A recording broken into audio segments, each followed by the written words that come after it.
Hi there BookTube, it's Eleanor here and welcome back to my Best of 2016 series. Today we're going to be talking about those general fiction books, and actually that's a bit misleading because these aren't all general fiction. These are just the ones that don't fit into the other categories. So there is some romance in here, there is some non-fiction, there's one non-fiction.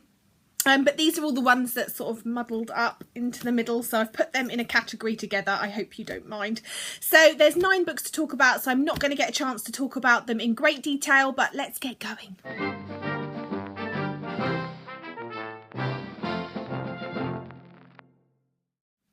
Firstly, I want to talk about a book that probably fits into sort of a crime thriller-y general fiction category. I'm not really sure how to categorise this one, and it's Tall Oaks by Chris Whitaker. Now I have done a full review of this, so I will link that down below.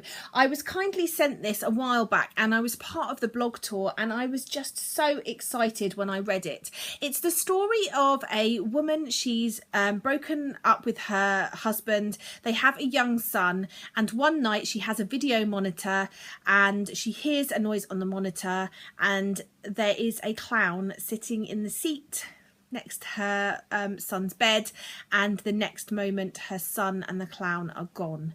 And we're basically following the story of what has happened to this boy and the ripple and repercussions for the whole of this small town. We're following the police officer, we're following the local people, we're following the mother, and we're just following their stories. And as we follow this thread through, we're also learning more about the town and more about these people and their backstories, and it was brilliant. It was just a really brilliant story. I didn't see the twists coming personally, and I just found it fascinating and so well written, so I definitely recommend this.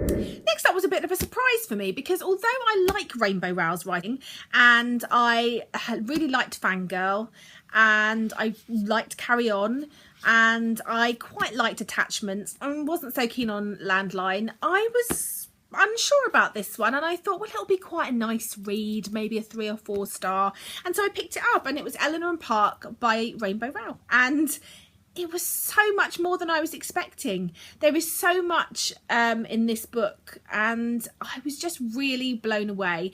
When you hear about this, you think it's just going to be a love story between a boy and a girl, and you think, oh, it's going to be a bit quirky, 2 sort of outsiders meet, they fall in love, and it's so much more than that. There is turbulent family lives, there is differences in social hierarchy, there is abusive relationships, there is strength and friendship and love, and it's just brilliant. The basic premise is Park is your average boy. He's not massively popular, he's not massively unpopular. He's on the bus one day going to school, and Eleanor comes on. She's new to town, her family have moved there, her mother and her sisters have moved in with her stepfather, and she's a bit quirky, a bit different. She dresses different, she looks different, and Park is intrigued, and it's about their friendship and their relationship and their story, and I just loved this. I couldn't have this category without this book. Unfortunately, I don't own a finished copy. I've still only got my ARC, but this is Paper Butterflies by Lisa Heathfield. You will have heard me harp on about this, no doubt, over and over again. It is such a brilliant book. I was blown away by this. Now, I'd read Lisa Heathfield's Seed, and it was okay. I was on the fence about it. It was okay. But I picked this one up anyway, and it blew me away.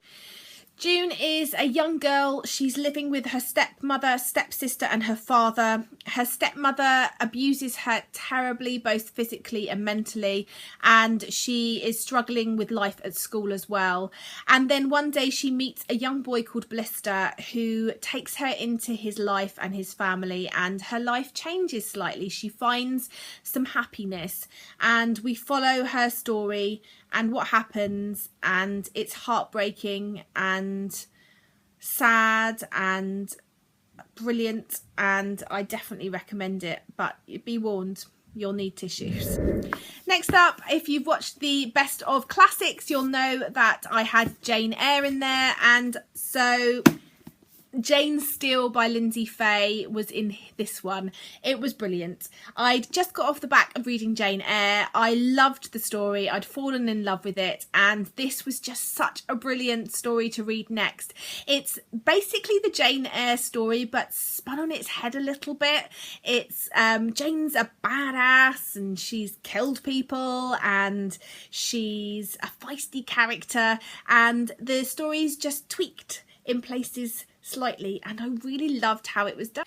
In this story, Jane is sent to boarding school and then ends up in sort of the London underbelly, and then ends up at Thornfield Hall because she believes that maybe she is the rightful heiress, and it's just brilliant and definitely worth a read, and definitely deserves a place in this best of 2016 list. Next up was my Book Buddy box pick for November. If you don't know about the Book Buddy box, that is my Etsy book subscription service. It's really great fun. I've been really enjoying it, and I've been loving sharing some stories with subscribers, so I'll link it down below and you can check it out if you want. But this book was the only non-fiction book this year that I gave 5 stars. I didn't read a ton of non-fiction this year, but I read quite a bit, and this is the only one I gave 5 stars, but it was brilliant. And that is The Blues Door by Liz Christensen. I loved this story. It's the story of Liz, and I think it's Liz or Lise. She lives in Java, and she is taken with her family to a prisoner of war camp, and it is about how they survived and how the Japanese soldiers treated them and the kinds of things that they had to endure.